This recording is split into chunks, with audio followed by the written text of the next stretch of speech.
Welcome back, everybody. Let me get the music down.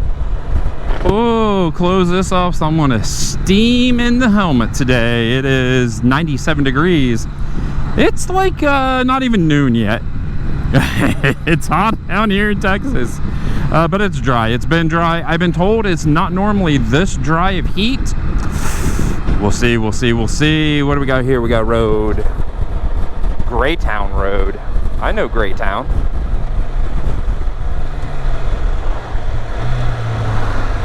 We're going to take Greytown. And then we're going to talk about Can-Am Spyders. And how do you use your Can-Am Spyder?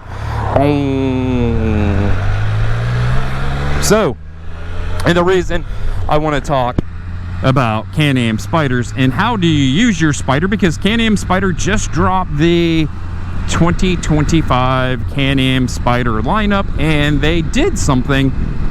Looking at the rear swing arm, I would say it's based off of the F3 because it's tubular. It's not square, kind of like the F3. I'm sorry, it's based off of the F3, yes, just the base F3. It's not based off the F3T or the RT because of their swing arm. And they dropped an adventure style. And I mean, okay, so before I go in any further, yes, I am one of those that's like, Can-Am should make something that can kind of go off-road a little bit. And then I'm like, wait a minute, that's why they have quads and side-by-sides. But it would still be cool to have something that you can go off-road a little bit. And I mean by off-road, down gravel roads, okay? That's you're not going to take your Can-Am Spyder, I don't think, down anything crazy. Even the Revzilla, have you guys seen that video where they took the F3 and they took that thing off-road? It was a really cool video. So look for that video. It is awesome. So they dropped the Can-Am Spyder. BRP drops this adventure Spyder as a 2025 lineup.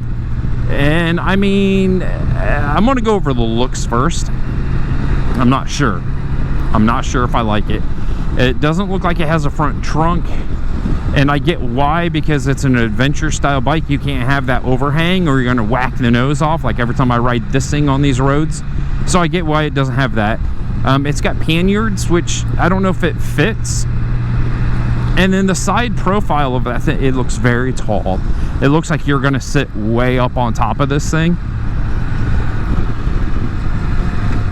And how's it going to handle? I mean, I think it's going to handle just great, but like when I had my STS, you felt like you were on top of the bike. You weren't down in it.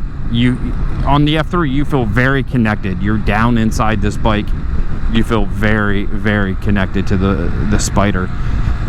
So I'm going to assume that you're not going to have that type of feeling.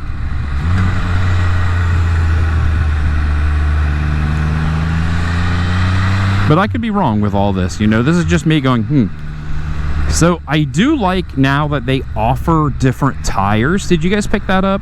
They do offer some type of more aggressive tire, which is cool. And then they also stated that they last longer. So that's kind of cool. I don't like that it still has a belt on it and they put a belt guard.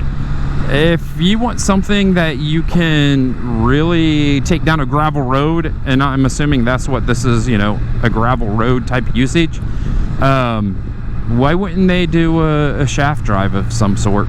But that's just me. I mean, it would be cool.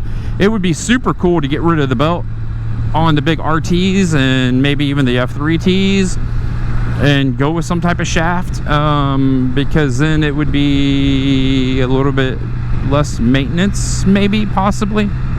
Me just saying, hey BRP, if you really want to do something like that, why don't we do this? They also dropped their electric motorcycles. I don't know if you caught that either.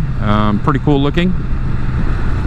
It sounds like, you know, with all electric motorcycles right now, the battery technology is just not quite there.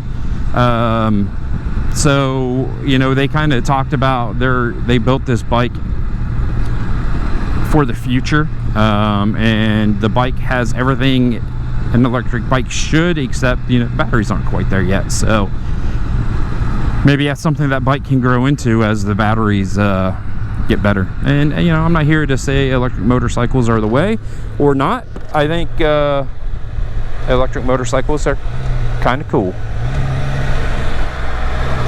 I don't think I'd ever own one.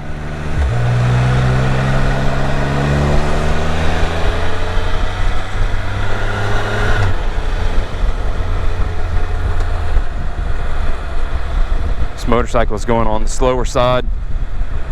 I want to get my ride on.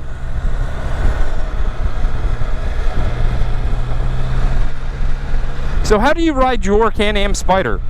I guess that's the big question. Do we see an opening there? I know adventure bikes are very popular right now.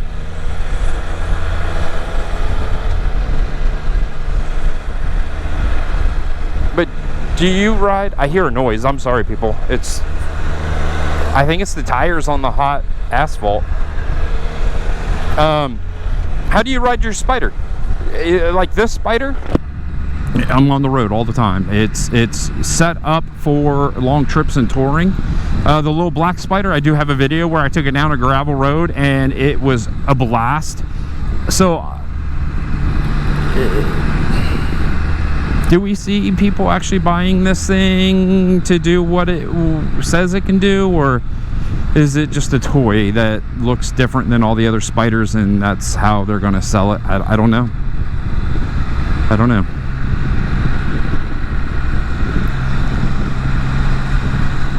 It has the same motor, same transmission, you know, there's nothing different.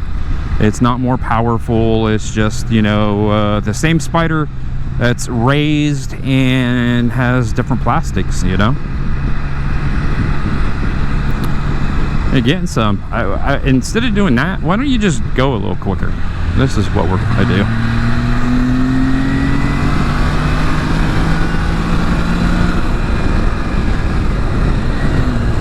There. That's how we're going to do that.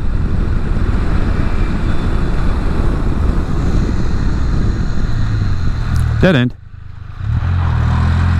You can tell I don't know this road.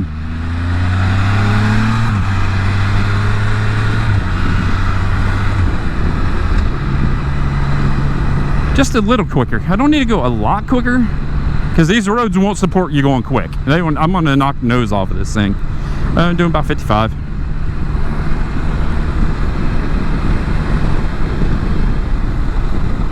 But no, I can't wait until they do. Oh, shice. See, these roads are ridiculous. 50 miles per hour. Maybe that's what I need.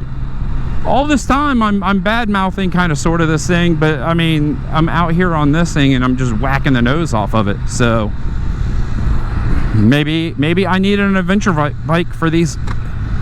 See, again, these roads are just junk and I don't understand why they're so bad.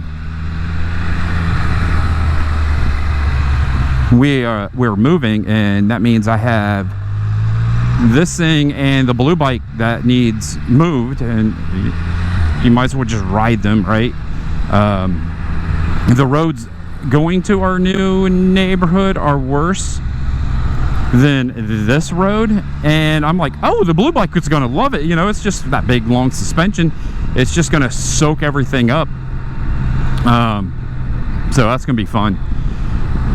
And this I'll just blast down the highway. The blue bike, it has the top speed to like 65 miles per hour, so I'm not going to get on Interstate 35. That's just asking for trouble.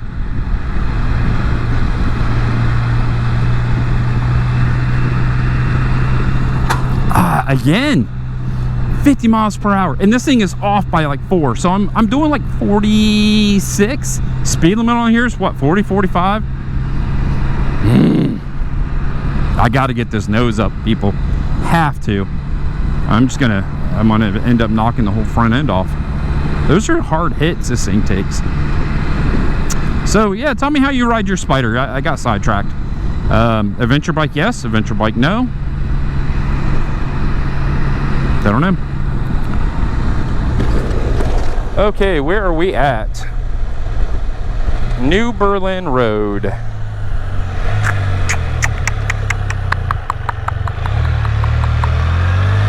Halt.